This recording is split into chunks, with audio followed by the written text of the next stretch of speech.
वक्रतुण्ड महाकाय सूर्यकोटि समप्रभ निर्विघ्नं कुरु मे देव सर्वकार्येषु सर्वदा। नमस्कार दोस्तों, मैं एस्ट्रोलॉजर न्यूमरोलॉजिस्ट प्रवीण पर अपने चैनल पर आपका हार्दिक अभिनंदन करती हूँ, आपका स्वागत करती हूँ। आज हम आपसे बात कर रहे हैं अपने 27 नक्षत्रों में से 18वें नंबर के नक्षत्र पे, जो है ज्येष्ठा नक्षत्र। अब हम ज्येष्ठा नक्षत्र की जब हम बात कर रहे हैं तो ज्येष्ठा नक्षत्र के अकॉर्डिंग हमारा सौर मंडल का 27 नक्षत्रों में से 18वें नंबर का नक्षत्र है और हमने ये अपनी जो नक्षत्र की श्रृंखला है वो 3 भागों में विभाजित की, 999, यानी कि ये अब हमारे नक्षत्र की दूसरी श्रृंखला चल रही थी। इसके बाद ये तीसरी नक्षत्र की श्रृंखला स्टार्ट होगी और ये दूसरी नक्षत्र श्रृंखला का ज्येष्ठा नक्षत्र है। अब हमें ये पता होना कि ज्येष्ठा का मतलब क्या होता है। ज्येष्ठ यानी कि बड़ा, तो यह इसके जो देवता है वो इंद्र है और इंद्र देवताओं में सबसे बड़े हैं और ये मूल नक्षत्र आता है, तो ये बुध का नक्षत्र है और यह वृश्चिक राशि के अंतर्गत आता है। तो इसके लिए इसके जो देवता है वो इंद्र है, तो ऐसे लोगों को इंद्र की आराधना करनी चाहिए। और ये बुध का नक्षत्र है तो कहीं ना कहीं बुध भी एक गणेश की प्रतिमा की पूजा करनी चाहिए, ऐसे लोगों को इंद्र की पूजा करनी चाहिए। ये आपको सौर आकाश में एक 3 तारों को एक समूह सा दिखाई, कुंडल के आकार का दिखाई देगा। अब इसके जो ये मूल नक्षत्र है ये गण मूलों में काउंट होता है और गण मूल की जब शांति तभी होती है जब 27 दिनों में, यानी कि 27 नक्षत्र, तो 27 यानी कि इन 3 भागों में विभाजित किया है। तो 27 इन गण मूलों की 27 कहते हैं कि 27 लोगों का पानी हो, 27 चीजें हो, सब 27 काउंट करते ही, क्योंकि नक्षत्र है तो 27 काउंट किया जाता है, इसीलिए क्योंकि 27 नक्षत्र है तो 27 नक्षत्रों के देवताओं की पूजा की जाती है। कहीं ना कहीं इंद्र देवता है तो इंद्र बड़े हैं, तो उनके बाद के जितने भी देवता हैं 27 नक्षत्रों में वो कंप्लीट हो जाते हैं, इसलिए 27 देवताओं की पूजा भी इसमें काउंट की जाती है। अब हम बात करते हैं इस नक्षत्र चरणों के बारे में। जब हम चरणों के बारे में बात करते हैं तो चरण के जो लॉर्ड होते हैं उसकी क्वालिटीज भी हमारे अंदर देखी जाती है। जैसे मैं हमेशा बोलती हूँ कि अगर आप अपने कुंडली में आप चरण के अकॉर्डिंग देखते हैं, फिर उसके बाद आपका किस चरण में जन्म, क्योंकि चरण में जन्म होने के बाद भी आपके अंदर उस लॉर्ड की क्वालिटीज भी आपके अंदर आती है। तो सेम कंडीशन ये 16-40 से लेकर 30 डिग्री के बीच में वृश्चिक राशि के अंदर ही आता है। तो इसके अंदर मंगल की क्वालिटीज भी है, बुध की क्वालिटीज भी है और चरण का जो लॉर्ड है उसकी क्वालिटी भी है। इसे जो प्रथम चरण के जो पद के साइन के जो लॉर्ड है वो साइन है वो सेजिटेरियस है और जो पद के लॉर्ड है वो कहीं ना कहीं जुपिटर। अब जुपिटर का काम क्या है? जुपिटर ज्ञान के कारक है, बुद्धि के, और बुध बुद्धि के कारक है, मंगल फ्रेज के कारक। तो हो सकता है ऐसे लोगों की जो इंटेलिजेंसी होती है, गंभीरता होगी, नॉलेज होगी, क्रेज होगा, वो काफी अच्छे लेवल पे आपको दिखने के लिए मिल सकता है। तो बुध का नेचर क्या है? बुध एक युवा अवस्था में है और एक युवराज भी है, तो वो कहीं ना कहीं इस चीज से डिटैचमेंट शो कर देता है कि मुझे तो इस बात को मानना ही नहीं है, क्योंकि आपकी बुद्धि में ही तरफ वितरफ चलता रहता है। खतरों से खेलना इनका नेचर हो सकता है, वो मंगल की वजह से हो, और इनका जो स्वभाव है, जो इनकी एज में थोड़ी बहुत प्रॉब्लम्स आती है वो 7 या 8 साल की उम्र में आती है, ये 27 से 28 साल। तो कुछ ऐसी मेजर प्रॉब्लम हो जाती है जैसे कोई दुर्घटना हो सकती है, इनके पैर में कुछ फ्रैक्चर हो सकता है। अब हम बात करते हैं दूसरे चरण की। जब हम दूसरे चरण की बात कर रहे हैं तो उसके पद के जो साइन है वो कहीं ना कहीं कैप्रिकॉर्न है और जो पद के जो लॉर्ड है वो सैटर्न है। अब सैटर्न और बुध की एक अच्छी कैपेबिलिटी है, वो एक दूसरे की हेल्पर भी है, एक दूसरे को मित्र भी मानते हैं।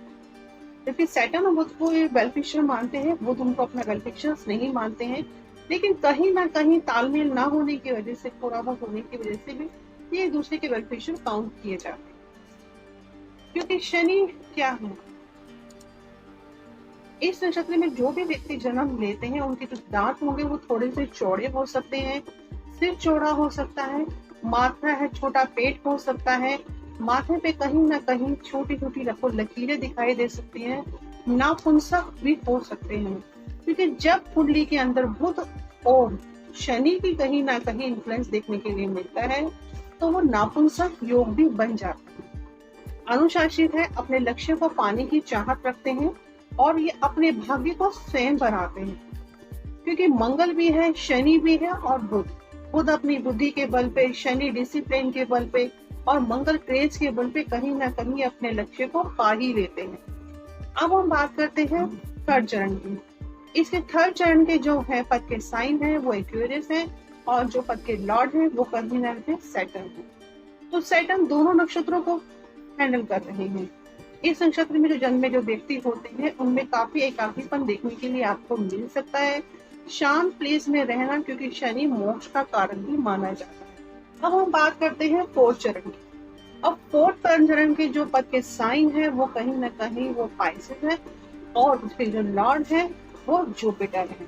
और यहाँ जुपिटर की क्वालिटीज है, फिर वही बात आ गई कि जुपिटर फर्स्ट को भी रूल कर रहे हैं और सेकंड फोर्थ चरण को भी जुपिटर ही रूल कर रहे हैं। तो यानी कि इस नक्षत्र में के जो भी रूल कर रहे हैं वो सैटर्न और जुपिटर ही रूल कर रहे हैं। तो ऐसे लोगों के अंदर कहीं ना कहीं आप इनकी कुंडली में इनकी क्वालिटीज देखिए कि ये किस भाव में आते हैं और किस नक्षत्र पे कौन सा प्लेनेट बैठा हुआ है, या वो आपके फ्रेंडली है या एनिमी।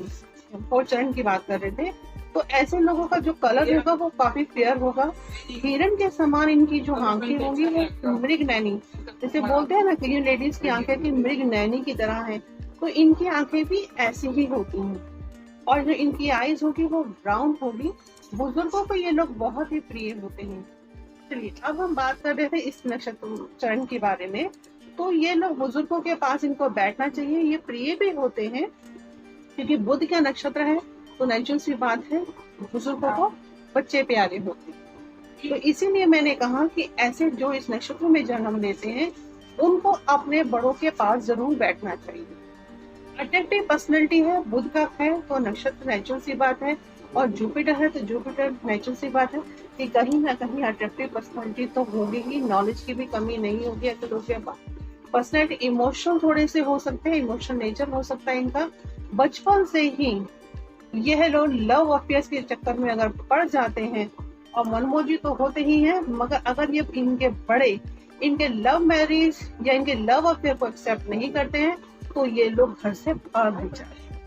तो प्लीज अगर आपका बच्चा इस नक्षत्र पर हो और ऐसी सिचुएशन हो तो उसे कॉपरेट कीजिए, क्योंकि घर से भागने के बाद बच्चा गलत आपकी छवि बना दे या उसकी छवि खराब हो जाए, तो प्लीज अपने बच्चे को इस तरह से मोटिवेट कीजिए कि आपको बच्चा कहीं ना कहीं आपके नाम को भी खराब ना करे और अपने नाम को भी खराब कर ले, क्योंकि दोनों ही कंडीशंस में पेरेंट्स का नाम भी खराब होता है और उस बच्चे की छवि भी कहीं ना कहीं खराब हो जाती है। चलिए ऑल ओवर हम इस नक्षत्र की बात करते हैं। तो ये ज्येष्ठा नक्षत्र है, ज्येष्ठा यानी कि बड़, तो बड़े का, और ये नक्षत्र जब बड़ा है तो मैंने कहा कि बुध का है और शनि है, गुरु है, ये मंगल है, तो कहीं ना कहीं ज्येष्ठा यानी कि अपने बड़ों के पास बैठना चाहिए। अग्रेसिव नेचर हो सकता है आपके बच्चे का, महत्वाकांक्षी होगा क्योंकि मंगल है, शनि है और गुरु है और बुध, तो कहीं ना कहीं अपनी एबिलिटी दिखाने की चाहत एक बच्चे के अंदर होती है, अट्रैक्शन खींचने के कारण हो सकता है। अगर मून पक्ष बली हो या शुभ युक्त हो, या अपने मित्र के साथ हो या अपने मित्र के घर में हो, तो आपको अच्छी प्रशंसा प्राप्त करा देते हैं। ऐसे चंद्रमा का योग जो बनता है उसे दीर्घ योग कहा जाता है, और ये लोग कभी भी बुध या मंगल से बने हो तो इनके साथ लक्ष्मी सदैव निवास करती है, इसको दीर्घ योग बोलते हैं। और अगर मंगल के साथ बुध हो तो हो सकता है कि आपकी कुंडली में ये योग बनता हो, क्योंकि ऐसे लोगों के पास लक्ष्मी हमेशा निवास करती है। हेल्पिंग नेचर होगा इनके ऊपर, इनकी उम्र में, छोटी सी उम्र में भी काफी जिम्मेवारियों को इनको सामना करना पड़ जाता है, जिसकी वजह से इनके नेचर में काफी बड़प्पन आ जाता है। शनि है और गुरु है तो नेचर में कहीं ना कहीं जिम्मेवारियां भी होंगी और बड़प्पन भी होगी। ऐसे लोगों को चीड़ का पौधा लगाना चाहिए और चीड़ के पौधे की सेवा करनी चाहिए। मेरी यहाँ ज्येष्ठा नक्षत्र मूल नक्षत्र है। इस नक्षत्र में जन्मे व्यक्ति, बच्चा जो भी जन्म लेता है, प्लीज जब बच्चा जन्म लेता है इस नक्षत्र क्या, यानी कि जब बच्चा लेता है जन्म, तो प्लीज एक बार उस बच्चे के जन्म के समय माता पिता को दिखाने से पहले एक बार किसी भी एस्ट्रोलॉजर के किसी भी को भी फोन करके आप प्लीज ये पूछ लीजिए कि हमारा बच्चा इस टाइम पे पैदा हुआ है और इस नक्षत्र पर आप मुझे बताइए कि वो बच्चा कहीं गणमूल में तो नहीं हुआ। कई घरों में ऐसा होता भी है कि बच्चे की मूल शांति नहीं कराई जाती, क्योंकि मूल शांति गणमूल में बच्चा जब पैदा होता है तो बहुत सी परेशानियों का सामना उसे करना पड़ता है, क्योंकि 28 साल तक वो बच्चा इतना परेशान हो जाता है, क्योंकि उसके पेरेंट्स को परेशानी हो जाती है, उसकी माता को परेशानी, कहीं ना कहीं हर नक्षत्र के इन्फ्लुएंस होते हैं। गणमूल में जन्मे बच्चों को भी नक्षत्र के अकॉर्डिंग होता है कि इस नक्षत्र में अगर गणमूल में बच्चे का जन्म हुआ है तो वो माता के लिए भारी है, पिता के लिए, ननिहाल के लिए। तो प्लीज ऐसा मत कीजिए। आप किसी भी एस्ट्रोलॉजर से पूछ के उस समय अपने बच्चे के नक्षत्र को कंफर्म कर लीजिए कि यह बच्चा घर परिवार के लिए सही है या नहीं, या ये अपने लिए दुखदाई तो नहीं है। कई लोग ऐसा होता है कि अरे क्या पूछना, बेटा है या बेटी है, क्या पूछना, थोड़ा सा धन का हम हजारों रुपए डॉक्टर को दे देते हैं, लेकिन इस तरह की बातें पूछने के लिए अगर हमें 100 या 500 किसी ब्राह्मण या किसी एस्ट्रोलॉजर को देने पड़ते हैं तो हमें बड़ा अटपटा सा लगता है। क्योंकि देखिए, अगर आप इसी से आपसे कुछ पूछ के ही तो दे रहे हैं ना आप उनको। अगर आपका बच्चा परेशान होगा, डॉक्टरों के पास जाएगा, आपके घर में परेशानी होगी, कोर्ट कचहरी होगी, तो उससे बेटर है कि आप एक बार अपने बच्चे के जन्म के टाइम पे उसका नक्षत्र पता कर लीजिए। अगर वो गणमूलों में पैदा हुआ है तो प्लीज उसकी शांति करवाइए, ताकि आपका बच्चा भी खुश रहे, आपका घर परिवार और सभी ऑल ओवर खुश रहे। चलिए, मैं अपनी वाणी को यही विराम देती हूँ। मैं फिर एक नई नक्षत्र के साथ आपके साथ मिलूंगी। और अगर दोस्तों, अगर आपको मेरा चैनल पसंद आता है तो प्लीज मेरे चैनल को लाइक कीजिए, सब्सक्राइब कीजिए और शेयर कीजिए। अगर आपको किसी तरह की कोई कंसल्टेंसी चाहिए तो प्लीज मेरा नंबर नीचे फ्लैश हो रहा है। आपको टैरो से रिलेटिव या एस्ट्रोलॉजी या पामिस्ट्री या फेस रीडिंग या फिर न्यूमरोलॉजी से रिगार्डिंग किसी भी चीज की कंसल्टेंसी चाहिए तो प्लीज मुझे कंफर्म कीजिए। और अगर आपको ऑनलाइन क्लासेस लेनी है तो भी मुझे कॉल कर सकते हैं। मैं अपनी वाणी को यही विश्राम देती हूँ। जय माता।